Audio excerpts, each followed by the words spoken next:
Your support helps us bring you programs you love. Go to wyomingpbs.org, click on Support, and become a sustaining member or an annual member. It's easy and secure. Thank you. You take your troubles with you, but maybe I can feel brand new again. Oh, cross the line.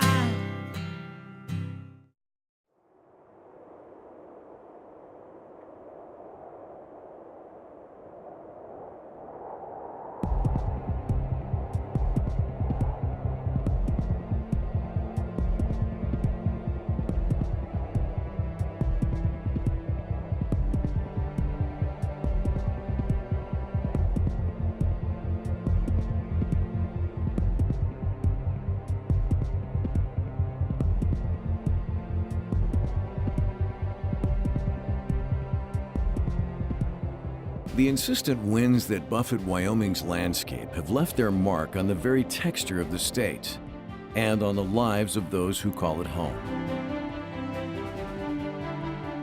Native Americans respected the spirits of the wind.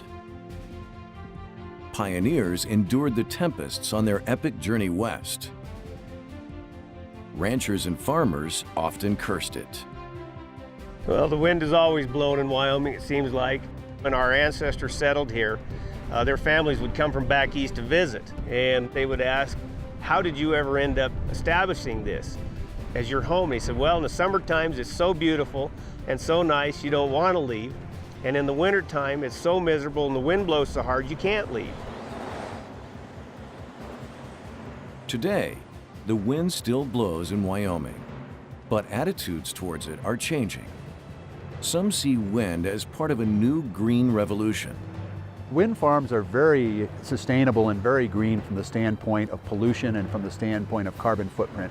They are far superior to fossil fuels. Many envision big profits and the beginning of a new energy boom. We decided as early as 2003 that energy produced from wind resources could be a valuable component of our overall portfolio of resources. We see wind as a great opportunity, and it's a new industry that's really got its foothold in the state. Others believe it will create more problems than it solves. I also feel about wind power that it's just a fad thing, and I think 5 to 10 years from now, people are going to be wondering, how can we get rid of these damn turbines? What is the future of wind power in Wyoming? Will wind farms create wealth and more jobs?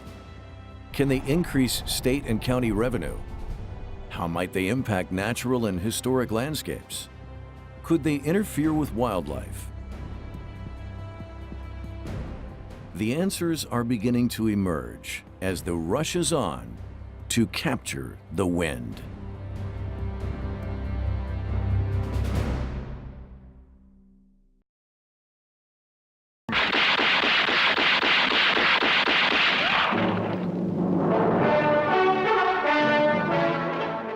What really conquered the West?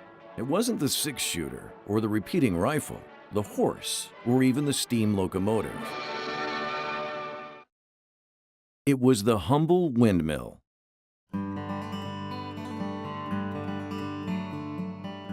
Wind-driven pumps pulled water from wells and made ranching and farming possible in an arid land. They were a fixture on early homesteads for both irrigation and household water supplies. At railroad stops, these same pumps quenched the thirst of massive iron horses, allowing them to traverse the great expanses of the American West. With the advent of electric lights, wind-powered generators produced electricity for rural households. At the height of their popularity in the 1930s and 40s, nearly 2 million windmills were operational in the United States. Most of the ranches here that were established all had a 32-volt wind generator. It was a 32-volt thing. And when I was 8, 9 years old, I said, oh my gosh, we're going to be blind with these bright lights.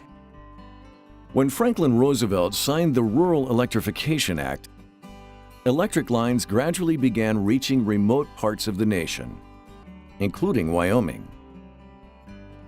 By the mid-1950s, the ranch windmill had fallen into disuse and began to disappear from the American rural landscape.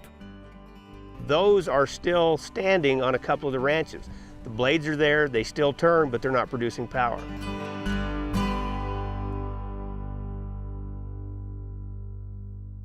Today, the windmill is making a comeback in a big way. Wyoming is the windiest state in the nation without a shoreline. The purple, red, and blue areas of this map indicate excellent to superb wind resources. The wind resource in Wyoming is truly outstanding. A company called National Grid from Britain a couple of years ago did an assessment of wind potential for actual development. And they took a look at Wyoming as being probably one of the best sites in the country, if not the world. As a result, this has become one of the prime areas for wind energy developers to come and explore and to set up wind farms and try and export Wyoming's wind power as a kind of a green energy or a clean energy resource to the rest of the country.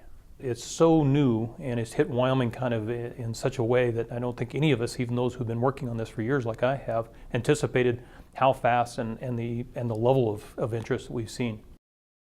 Since 1999, with the establishment of the first wind farm in Wyoming near Arlington, large-scale wind development has steadily increased. Today, Wyoming ranks 11th in the nation with close to 1 gigawatt of installed wind capacity. There's the potential to move 10 to 15 gigawatts of wind energy out of the state in the future. But where is all this electricity going? Population in the West continues to grow rapidly. It's expected to increase anywhere from 20 to 40% by 2030, much of it in the desert Southwest. And with this population increase, the demand for electricity, what engineers call load, increases also. With these large utility-scale wind farms, most of the power generation is going to be going out of state to distant markets in California and Arizona and Las Vegas and places like that, and it's not going to be used much here in Wyoming. A lot of the future development, of course, is looking at exporting this electricity to those load centers, those larger load centers that we just don't have in Wyoming. Many Western states have also adopted something called renewable portfolio standards. These laws require that a certain percentage of purchased electricity come from renewable resources like wind.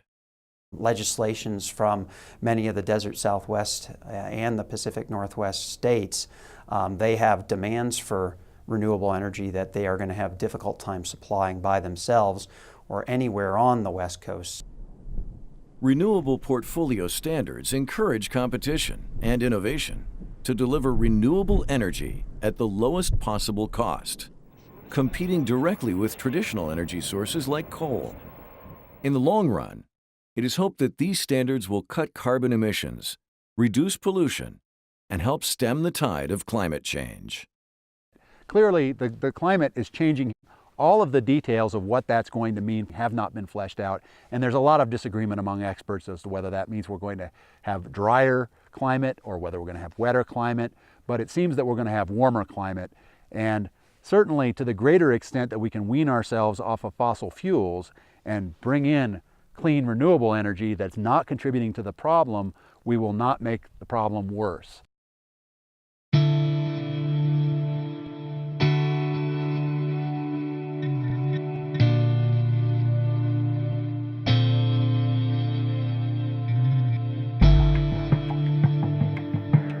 Even with questions regarding the accuracy of climate research, most scientists agree that climate change is real and that it's being driven by human production of carbon dioxide and other greenhouse gases.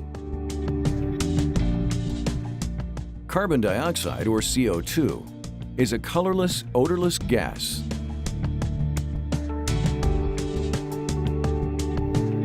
that traps heat in the Earth's atmosphere. It comes from our cars and trucks, our factories and homes. But the largest portion of CO2 emissions comes from coal-fired power plants. Coal is a mainstay of the U.S. power industry, fueling more than half of the nation's electrical generation. Yet more than a third of this country's yearly CO2 emissions come from coal-fired power generation.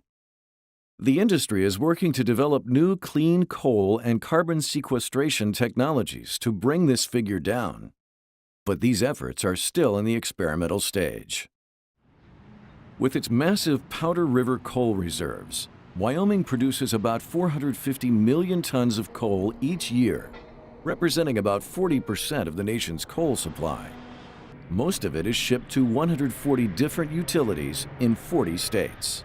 We're exporting them to other states, and those are getting burned. They're going up into the atmosphere. They're contributing tons and tons of carbon dioxide emissions. Wyoming itself generates 95% of its power from coal. And while it enjoys some of the cheapest electricity rates in the country, this benefit comes at a price, a carbon price. Nearly 70% of Wyoming's yearly CO2 emissions emanate from coal-fired electrical generation.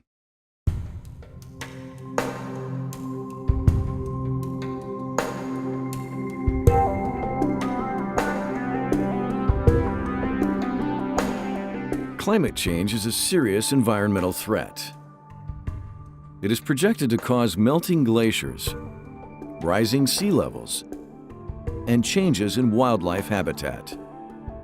This could lead to increased drought or floods and a loss of both plant and animal biodiversity worldwide. Can climate change be slowed, stopped, or even reversed without major social, business, and political impacts? Some think renewable resources like wind can play a big role as we move forward into an uncertain future. Wind energy is a renewable resource. As long as the sun keeps heating our atmosphere, we will have wind. So it's a renewable resource that we can continue to take advantage of. It doesn't produce any CO2, no chemical pollution when it produces electricity. Wind energy doesn't require any water, so you don't have to get water to the site where the wind turbines are, and then you're not consuming any, which is very, very important from the view of the western states. After the initial multi-millions invested in wind farm construction, the price of electricity it produces remains constant.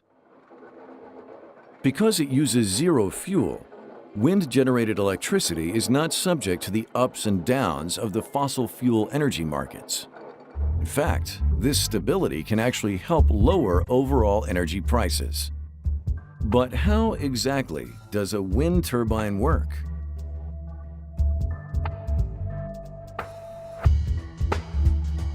When the wind blows, there's energy stored in that wind through its motion. The wind turbines have blades on them, and if you look carefully, they are actually shaped aerodynamically. They're meant to take that energy from the wind, create forces on the blades that cause the blade to rotate. When the blade rotates, it passes into the nacelle. That's the big thing that you see on top of the tower behind the blades. The rotation from the blades tends to be fairly slow, so that can be converted into a higher speed rotation via a gearbox and go into a generator that turns to produce the electricity. Renewable, sustainable, and non-polluting, price stable, no water or fuel consumption, no drilling or mining. It sounds like the perfect energy source.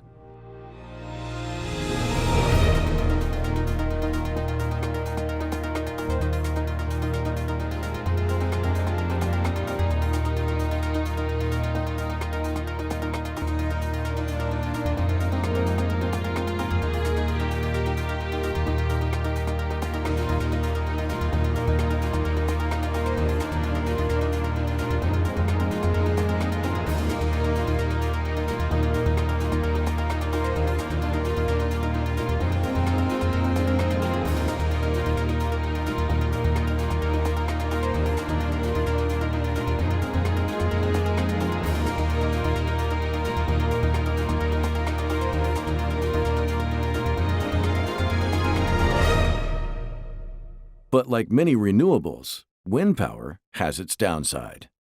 One of the issues with wind, like all renewable resources, is that often they are intermittent in nature. With solar energy, you have the sun up during the day and down at night and not out on cloudy days. Well, similarly with wind, As we all know, in Wyoming, there's lots of wind here and it blows a lot of the time, but there are many times when it doesn't.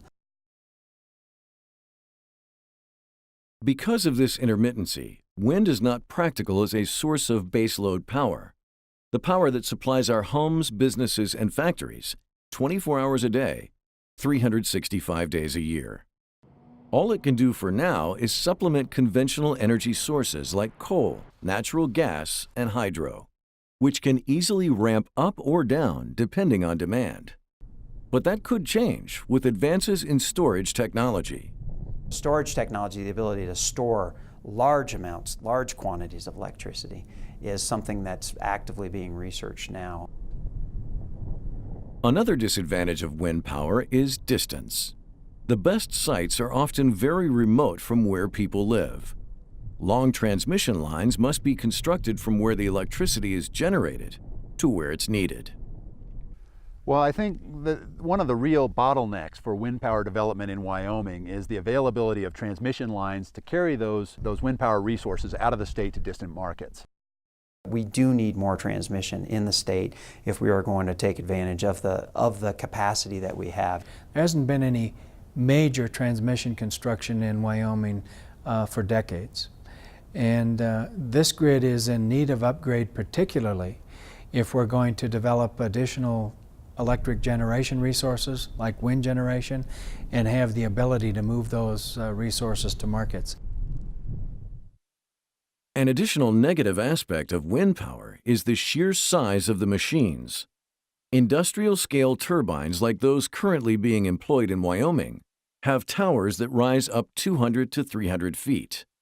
They are by far the tallest man-made structures in the state. The blades measure 120 to 150 feet long.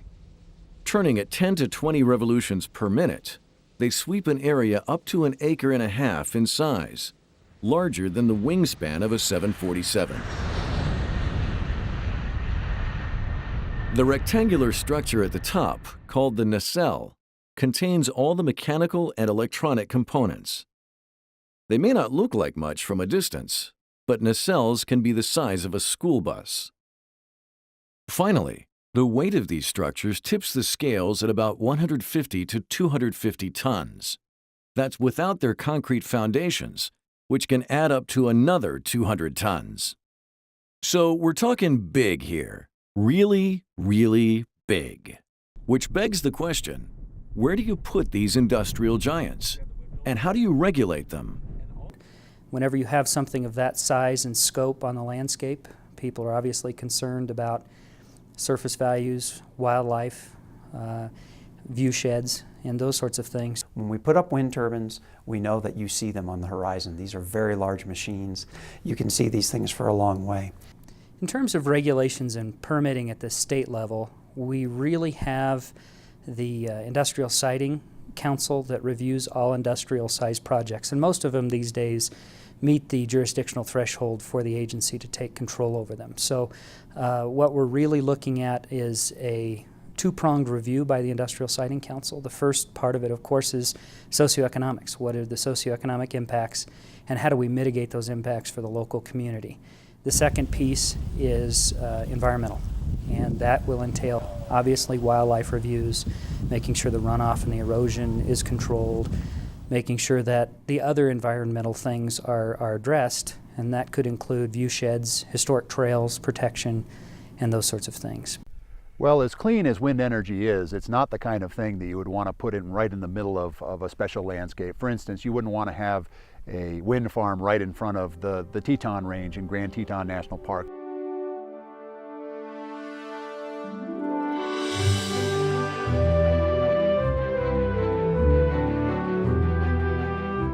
Wyoming is a really big state, so we have a lot of lands to choose from. There's really not much reason that we have to put wind farms everywhere. So the real question is where we put them and how they're sited so that we can minimize the kinds of conflicts that arise when you have special landscapes that are highly valued for their scenic beauty.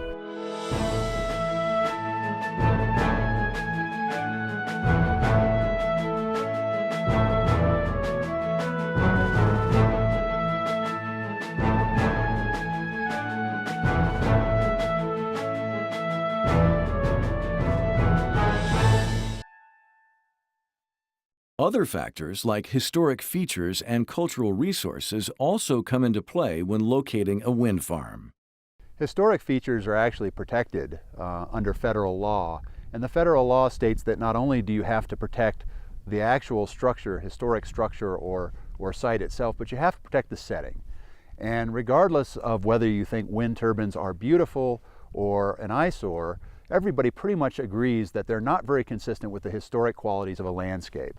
Agencies who manage federal properties are required to take into account the effect of their actions on historic resources before they implement them. If a developer or someone who proposes a wind project is being either permitted by the federal agency, is on federal land, is using federal funding, has any kind of connection to a federal permit, they have to comply with NEPA. NEPA is the National Environmental Policy Act, which requires agencies to study the effects of any project on the environment, and they will come up with alternatives. They also are required to address cultural resources in those alternatives under NEPA. So for historic features like the Oregon Trail or Native American sacred sites, these are the kinds of places where you'd want to be a little bit careful about siting wind farms in close proximity, lest you lose that kind of historic landscape that provides the setting for these features. The planning and construction of a wind farm is a lengthy and complicated process, often involving federal, state, and county agencies. For the developer, there are a multitude of hoops to jump through and a labyrinth of regulations to navigate before bringing a wind project to completion. First of all, you start with acquiring the rights to be on the property. If it's a private landowner, that's a bilateral negotiation. If it happens to be a piece of land that's under trust through the state, there's an application process and the state will determine how best to lease that property out. If it's federal land, there's an application process that's involved. It can take several years to bring a wind project from concept to construction and then completion. First of all, you need to collect data at the site. Monitoring towers will get installed at a site for collecting wind data. That data could get collected for several years before a decision's made to proceed toward permitting and ultimately construction.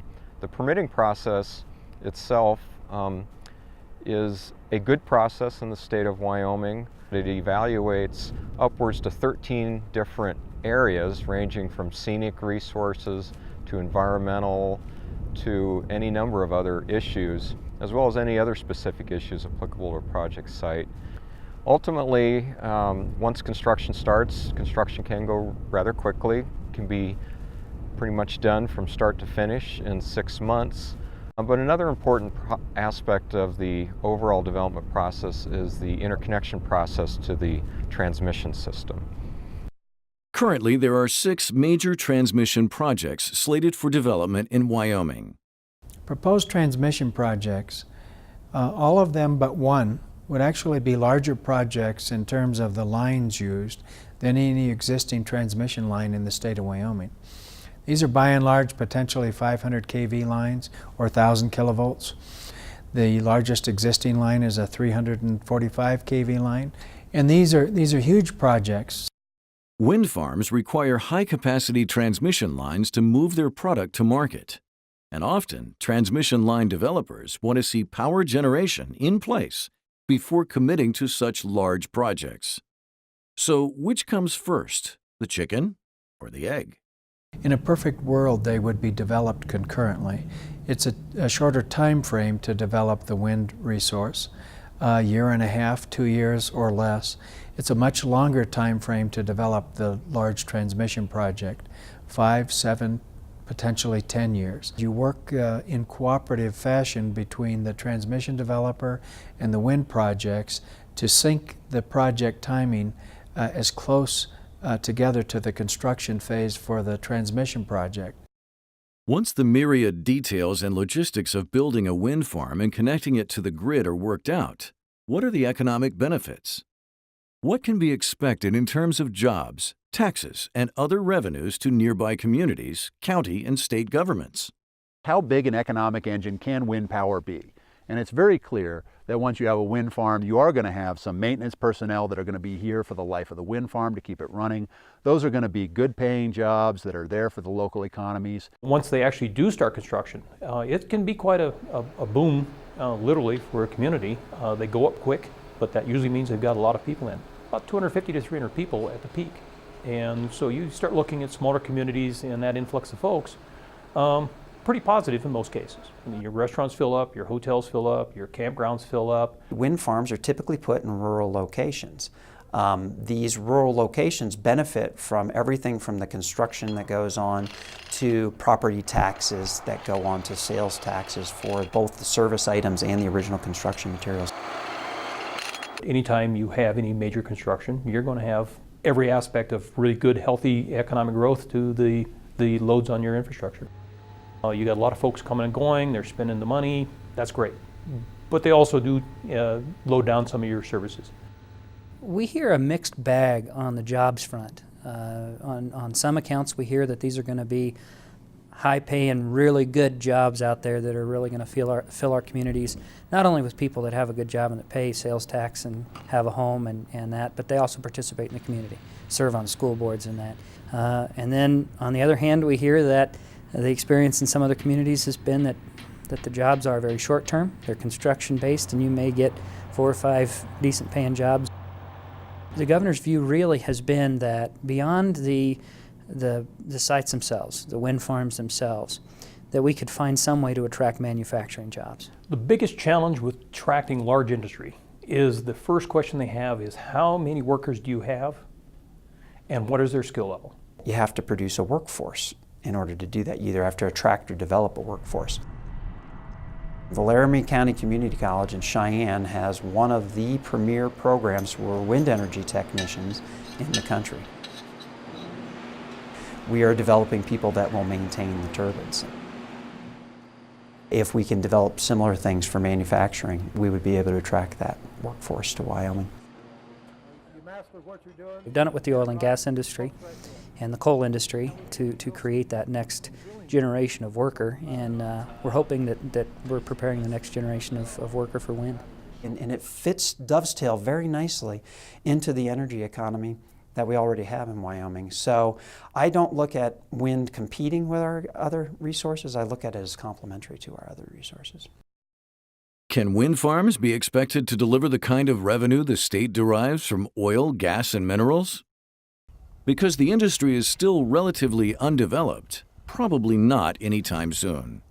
Revenues are obviously a centerpiece of any industrial discussion in Wyoming. There is the sales tax that will come in back into the picture after the exemption goes away, and that's one revenue generating source. Obviously there's a property tax component for the turbines themselves. Wind farms and the turbines that sit on them are valuated at a certain amount, and that does contribute to the treasury. About 74% of the property tax collected goes to the schools. And in Converse County, about 14% of the total goes to the county, and I think 1% goes to the city.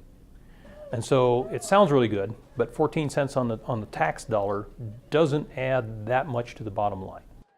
You know, 14% of $1 million is still good, but it's not the tax revenue that so many people perceive that there is. They think, well, gosh, now I don't have to pay any of my taxes. Those guys are going to pay it all for me or whatever. And it just doesn't work out that way.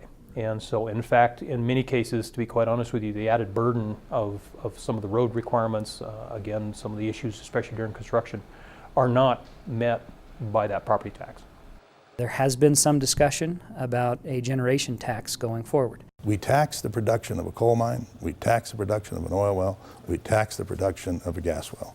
And if we're serious about having a level playing field, we ought to tax them. In March of 2010, Governor Friedenthal signed into law the state's first wind energy generation tax. It levies a $1 per megawatt-hour tariff on wind-generated electricity. Revenues will be split 60-40 between the state and the county where the turbines are located. The law, also the nation's first, goes into effect in 2012. We are exporting a real source of wealth out of the state. If we're going to be contributing that much to the rest of the nation's energy needs without really receiving the direct benefit of the wind power here in Wyoming, let's make sure we get this right and we don't sacrifice Wyoming's quality of life and the Wyoming character that residents here love and treasure in order to get to that green, sustainable energy resource that we have here in such abundance. It seems to me that Wyoming has done well when it has said, look, we want to encourage economic activity. Because I think one of the things that wind can do is provide the opportunity for an awful lot of agricultural interests to stay in agriculture. And so we ought to try to encourage it. But they should have to play by the rules and do it the same as everybody else in the state. There's one thing that you probably hear the most from the general layman in the street is, well, what's in this for me personally? You know, why aren't they giving me a reduced rate of my power or anything else? In the end, it's not really an advantage to Wyoming consumers per se, unless they understand that as the West grows, and as we're part of the West, new generation must come online.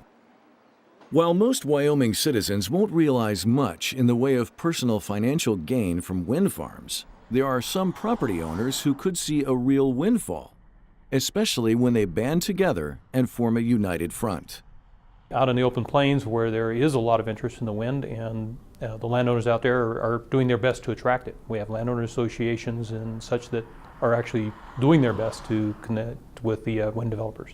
They've essentially formed these co-ops which allow them to market a larger block of land, a more contiguous block of land, and attract wind developers because they've done a lot of the work early on for them. REAL is an alliance of landowners. There's somewhere around 300 of us or so that have committed about 800,000 deeded acres to the development of commercial development of wind in southeastern Wyoming. We are actively trying to solicit wind developers to come in and develop wind farms on our properties.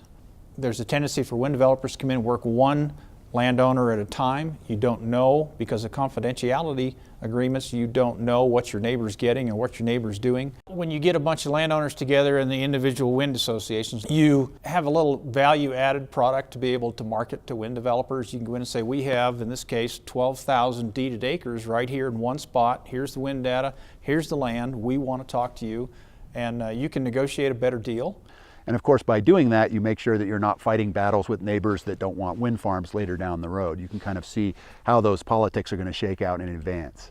They will be a benefit to all of the citizens of Wyoming with the revenue that can come in, the jobs that will be provided. We feel like that's a very important thing, and that's the reason we exist.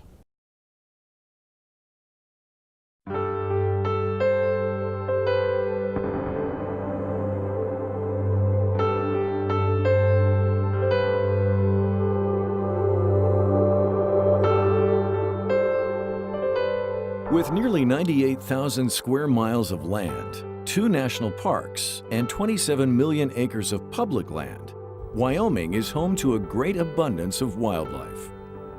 It boasts some of the largest herds of elk, bighorn sheep, antelope, and mule deer in North America. How might wind farms impact habitat, breeding grounds, migration routes, and the hunting of these native species? There are, of course, environmental issues with wind, just like all other energy issues.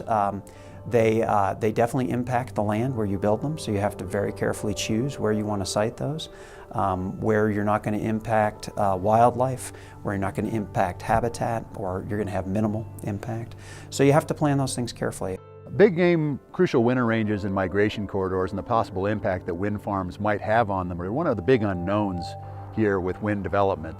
There really haven't been wind farms placed in these kinds of crucial ranges yet for us to test the hypothesis of whether wind farms are completely compatible with the needs of big game or whether they're a major impact or something in between.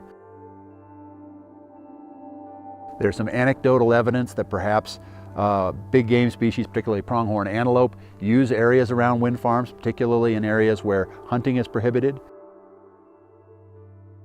People see antelope or they see deer, associated or close to those structures, but until you actually do a rigorous scientific study and see what percentage of the animals actually stay in the areas as opposed to those that leave, or if there actually is an effect on reproduction and recruitment rates, you really can't tell what those impacts are.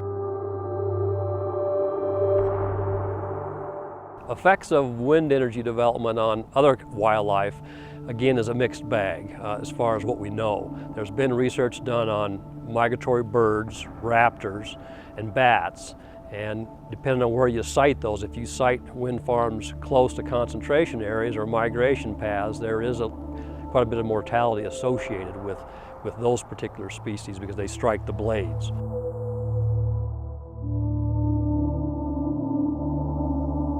And a lot of the early wind turbine farms had bad experiences with bad impacts on birds.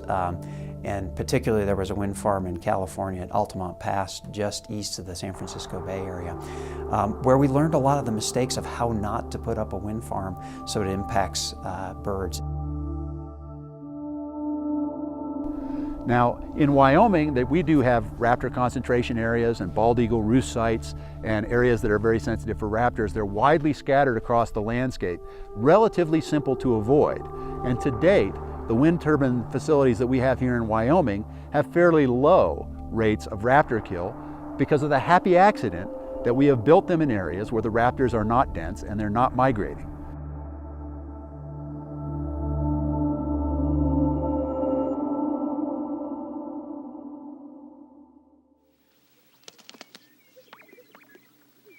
There is one bird, however, that could stop Wyoming's wind farm growth right in its tracks, especially if it were listed as threatened or endangered by the federal government. Well, historically, the sage grouse probably numbered in the millions in Wyoming, and there are stories from the early journals of the first pioneers crossing Wyoming of flocks of sage grouse that were so large and so dense that they blotted out the sun. The sage grouse certainly is a native species of Wyoming, kind of an iconic species. Historically, about 77% of the state was occupied by sage grouse. Even though historically there hasn't been a large change in distribution of sage grouse in Wyoming, there has been a fairly significant decline in numbers. And now we might have 150,000 sage grouse left in the entire United States by the best estimates that we have. So the sage grouse are quite a bit depressed in their populations now compared to what they used to be. Well, the governor, following this 2007 grouse summit, put together a sage grouse implementation team to look at, what sage grouse need, to evaluate all the different impacts that are occurring, and try to put together a set of recommendations. And one of those recommendations was to identify the best habitats. This habitat identification evolved into the governor's core area strategy, an executive order officially announced on August 1, 2008. It was a plan to avoid an endangered species listing for the sage grouse. Governor Friedenthal's core area strategy came about as a collaborative effort between agency officials, oil and gas industry officials, and conservationists to identify areas that had high sage grouse breeding and nesting values and that ought to be protected over the long term. There's very strong evidence that indicates that if you do put a tall structure in a sage grouse habitat, those birds are going to be viewing that tall structure as a potential perch for predators and are going to be leaving that area and not utilizing those habitats. Do they actually avoid the areas? Does it affect their success in terms of hatching eggs and raising young? Those are all the questions we don't have answers for at the current time. We're trying to put together collaborative research efforts that will hopefully answer some of those questions in the next several years. But you have to look at the possibility that this bird may be listed very soon under the Endangered Species Act. The core area concept, it affects about 23% of the state. If the species is listed, about 70% of the state's surface area is going to be affected. A sage grouse listing would be devastating for the state of Wyoming. We would have consultation on every drill rig that goes out there. We would have consultation on whether or not somebody's moving their cows at a specific time through sage grouse habitat, and water projects would have consultation if they were in sage grouse habitat. The other piece of it is, for those people operating on federal lands, there may be a requirement to go back and do all of the NEPA requirements, both the resource management plans and the project level work, anew to make sure that you account for sage grouse. And those processes are sometimes 3 and 4 years long. So it could be crippling for our state. And that might be a real deal killer for wind power development over and above what the state is already requiring, which is fairly stringent. So I think regardless of whether the sage grouse gets listed or not, that bird is going to be a prime concern. In March of 2010, the U.S. Fish and Wildlife Service announced that listing the western sage-grouse as endangered is warranted but precluded by the need to address higher-risk wildlife species first. So for now, the core area strategy seems to have worked, and the state will continue to manage the sage-grouse with the goal of removing it as a candidate species. Another wildlife concern is the impact wind farms could have on hunting. It all boils down to access and natural settings. Well, I think the wind farms would ultimately change the patterns of the wild game in their winter, summer travel routes. But more than that, I'm concerned about what it's going to do to our access. So it's important that sportsmen realize that those of us who are still on the property and looking to pursue this wind are never going to stop allowing hunters to come onto our property.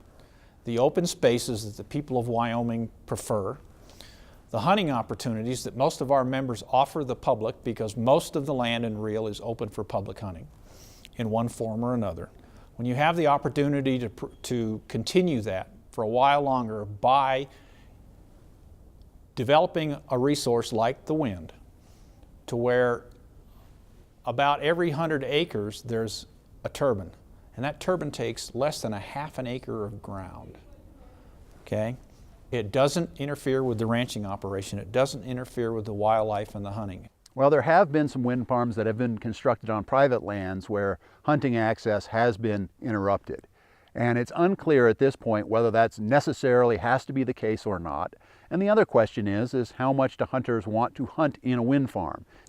When I go hunting, I like the experience. I like to get out and be in the wilderness, away from industrialization. In order, to try to do that in around a wind farm, they are intrusive, regardless if you're 5 miles away. Is that the kind of experience they're looking for, or are they going to be looking for a more natural landscape to pursue their game? So that remains a real open question, I think, and a lot remains to be seen about what the ultimate impacts on hunting are going to be.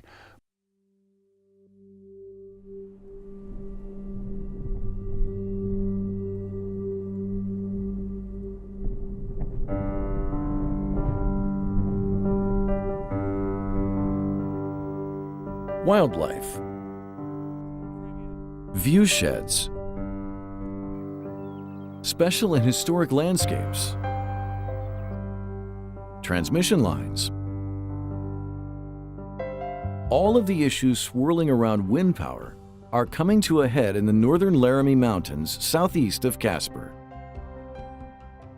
When property rights and land values are added to the mix, opinions and emotions can run deep. The Northern Laramies, on the one hand, are both this very scenic, multiple use resource for the public, and on the other hand are pretty much right on the bullseye for a number of these wind farms. The Northern Laramie Range is just beautiful to me. It's untouched. It's a wilderness land. The Laramie Range has been a part of my life since I was just old enough to sit in a horse's saddle. We have a much more fragmented land ownership pattern here. There are a handful of very large ranches. I'm a fourth-generation rancher here on the Grant Ranch. Our family homesteaded the valley further south and west of here, about another 10 miles, back in 1886. We have other people who are from out of state who have properties here. So it's very, very widely diverse. There are a small number of those ranchers who are in discussions about wind generation and are thinking about that. We have other major landowners here who have rejected it out of hand and have said, I don't need this. It takes thousands of acres of land devoted to putting it up, and for the little bit of electricity that it generates. And I don't know whether they can make it any more efficient or not, but right at the present time it looks to me like it's just a bunch of people trying to promote it. The Northern Laramie Range Alliance came together in the spring of 2009. A number of people became aware that an independent wind developer had been approaching landowners up in these mountains to put together a very, very large wind farm. Something, the area of interest they were talking about was 100,000 acres spread across these mountains. I know that there are some ranchers that would like to see wind power because they've promised quite a bit of income out of it, and it isn't very easy to make money in agriculture. As time has gone by, agriculture has gotten tougher and tougher to maintain on a standalone agricultural basis. And so as we proceed on into the future, we have more need to diversify on our lands. Every rancher knows that the difference between being in business and being out of business as a rancher can be a pretty thin profit margin. Most ranches make money some years, lose money other years. We looked at all different types of options. Some of us have gone to a bed and breakfast. We've done some outfitting business, and as wind became a possibility, I started exploring what we had as potential wind development in this area. As we've started negotiating, all those issues came into play with a company that was willing to work with what we had and the terrain conditions, and not only that, but how could we preserve our open space, preserve our heritage that our family put blood, sweat, and tears into for over 100 years. Well, my family actually came into this area in the late 1800s and took up homesteads, and we've been here ever since. And I actually am a partner, or I'm a part owner in my family's, my grandfather's original homestead. And so that's what is making it so important for us to protect this area. But I think the important thing about this overall issue is we view it as part of an overall problem of industrialization. At the request of my son, he told me, "Mom, you can't let them do this to us. You got to do something, you got to help." In any discussion, in any area of major industrial development, there are issues of conflict across property rights that have to be resolved. And I think this is what distinguishes this kind of discussion from one in which, for example, a neighbor wants to build a house on their land. Okay? Because here, the scale of this kind of development is so vast and it is so intrusive that by allowing one property owner unilaterally to engage in that kind of industrial development, you are depriving many of the neighbors of a very dramatic part of the use of their land. I really don't think it's my business what somebody else puts on their property, but it will impact adjoining properties. It pretty much is, in our opinion, is a private property right for a landowner to develop his land or not, according to their own wishes. They don't want to see those in their backyard. They would like to have the opportunity to come and look across my privately owned property and enjoy the view of property that someone else owns beyond my property. When you talk about view sheds, you have to remember what a view shed is. And a view shed, by denying somebody the right to develop their land for wind development because you don't want to ruin the view shed, tells me that you want to be able to look at or across my property for free with no interference. You're willing to put my ranch or my members' ranches in jeopardy so that you can look across their properties for free. And we feel like that's not right. If you got to live off the land and try and survive, that view shed, if it was worth something, would be making and paying the way for us. We are concerned about the view shed as we develop, but we need to survive. And if it's done right, and you work with your companies to have some setbacks and eliminate some of the high potential places for controversy, I think it can be done successfully. I think in the long run it's going to devalue the land a lot. It's going to look absolutely horrible, and this is a very fragile environment, and when you tear it up it doesn't go back to what it was for many, many years. In my opinion, my property is worth so much an acre right now. If I put a wind farm on that, in my opinion, it's going to increase the value because now this property has a sustainable income for 30 years.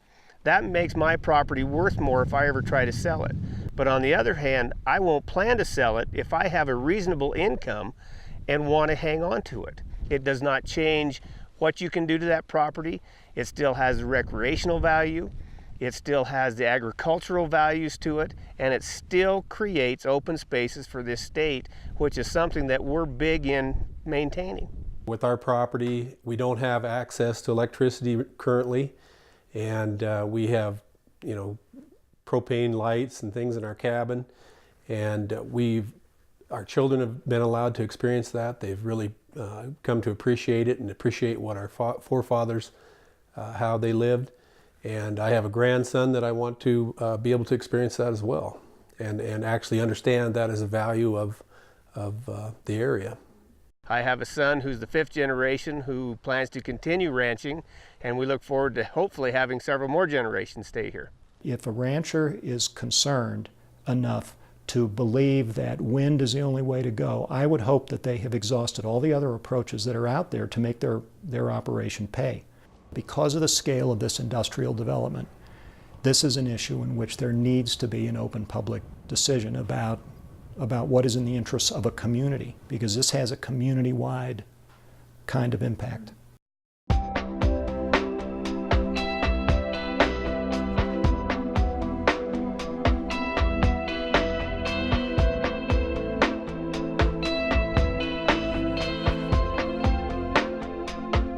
Wind power in Wyoming is facing an uncertain tomorrow.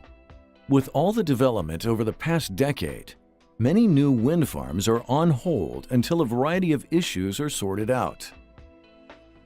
Wind power has the potential to diversify the state's energy offerings, create jobs, and add revenue to the state and county coffers. But concerns over view sheds, transmission lines, wildlife, regulation, and taxation are just some of the problems in search of solutions. The process has begun, but will the answers come soon enough to ensure the wind industry has a presence in Wyoming's energy future? The future of Wyoming really is going to depend on the wind power industry's approach to how they want to develop here in Wyoming. And on the one hand, they could just go whole hog for as much development as possible in the best possible areas for wind development without any consideration for social concerns, wildlife concerns, historic concerns, sensitive landscape concerns. On the other hand, you might have the wind industry really take a different approach, which is not only where is it most profitable to put wind, but where is it most sustainable to put wind. I think pretty safely we can say, unless something derails that, we are going to be a producer, a large producer of wind electricity. At the end of the day, we think we can get 6,000 to 9,000 megawatts moved out of this state. It's a great opportunity for us in Wyoming to take our energy economy and move it into yet again another direction and diversify it even further. Wind farm development is a very broad field that encompasses everything from wildlife biologists to archaeologists to people that understand how to put very large foundations on ground. But we also want good jobs, and we know that wind can do that. And so we're excited about the future. And the key thing is we want to do that carefully, and we want to leverage that to Wyoming's benefit. So as we develop our turbines and our wind farms here in the state, we want to make sure that in parallel we develop this wind economy, I'll call it. The future is going to have to be one of balance. We want to attract this industry. We need them to pay their way. They need to be good corporate citizens, and that does mean, just like all the rest of us citizens, they need to pay their share of taxes. But it needs to be a share that allows them to be successful. That'll more than compensate for our fair share, make some landowners some money, hopefully make the state some royalties and some money so we can build good schools and not have too much of an impact on the state that we all love. Where is it most socially acceptable to put wind? Where is it most biologically acceptable and most green to put wind? And if we go down that path, I think wind energy will be well received in Wyoming, and we will have steady, long-term growth in that sector of the industry. But it's really going to be dependent on the corporate ethic that the wind farms and the transmission companies bring to our state, the level of local understanding they have, and if they can do it right, they can be a fixture just like the coal and oil and gas industries. My generation is going to come to an end, and I think my responsibility is preserving some of what we have in Wyoming for future generations. And it really disturbs me that we can't set aside some of that and protect it so that the future generations can make some decisions for themselves about what's going to happen with this country. If I can help harness that wind and make it a usable product, then that's what I'm going to do. We have to continue to look to the future. We need to continue the cheapest method of power that we can have. We need to continue producing our foods and our staples as cheap as possible. And if we can do that with the help of another industry, then we better get after it. Wind energy, like all other forms of energy, has its costs. And the question is the lack of CO2 production, the ability to produce energy domestically, does that outweigh the fact that we have to, give some of these views up to having wind turbines in the view? We think that we can have it all in this state. We can have the development, but we can do it in a way that's sensitive to our landscapes and our communities. Like most energy sources, there are both positive and negative aspects associated with wind-generated electricity. The answer, it seems, lies in finding a balance, that delicate equilibrium that can bring forth the promise of renewable energy while diminishing its adverse impacts to the greatest extent possible. So that perhaps one day, in the not-too-distant future, Wyoming can add new meaning to its title as the energy state by producing large amounts of electricity out of thin air and capture the wind.